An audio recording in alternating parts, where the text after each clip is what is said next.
Hey guys, welcome to Bootorials. I'm your host Craig, and today we're going to talk about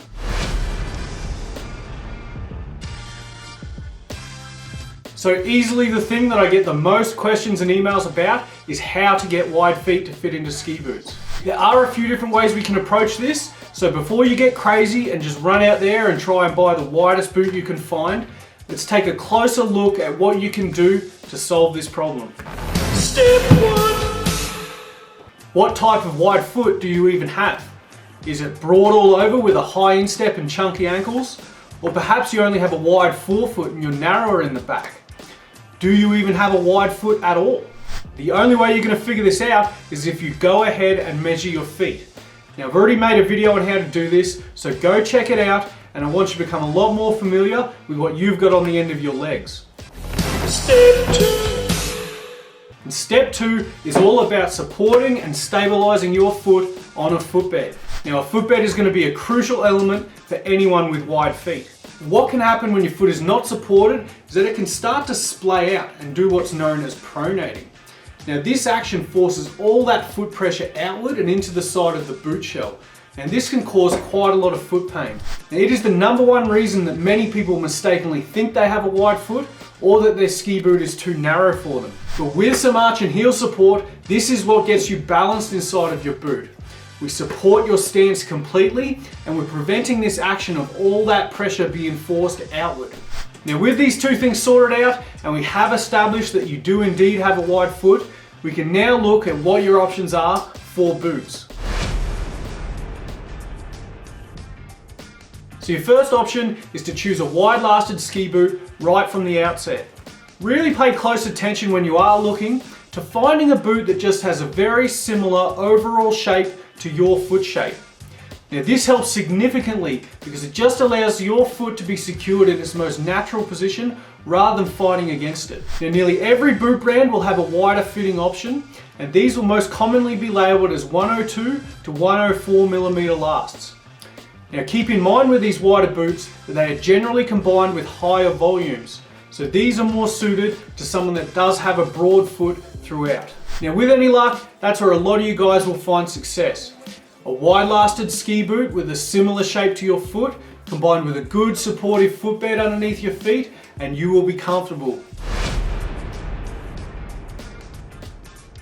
So in the case that you simply can't fit into a wide boot, or you already have a pair of boots that you want to get altered to fit your foot, you can look into getting your boot stretched. Now a boot will come out of the factory with a certain size and shape, but because it's made from a plastic, it means we're able to manipulate it. Now by heating this plastic up until it becomes malleable, we can then stretch or punch it and give this boot a new shape. Now to get this done, you will need to go visit a ski shop with a boot fitter that has the tools and equipment to do this for you.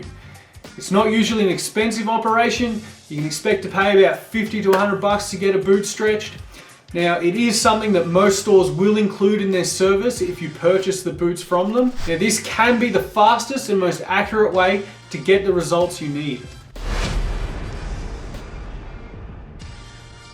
And option 3 is ski boots that contain thermoplastics that can be molded with heat.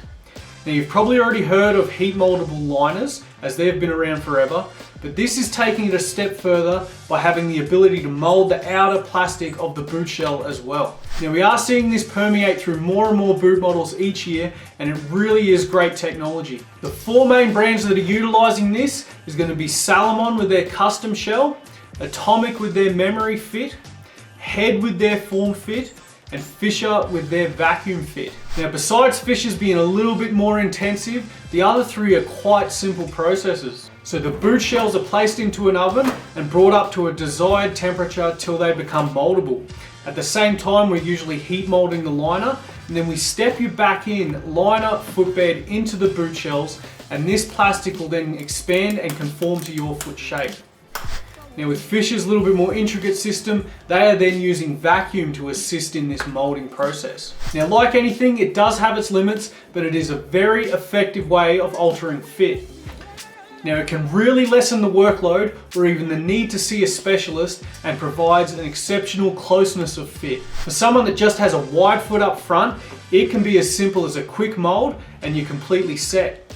It's also effective on feet that have bony protrusions, and there is a few specific models that are great for the extra wide feet.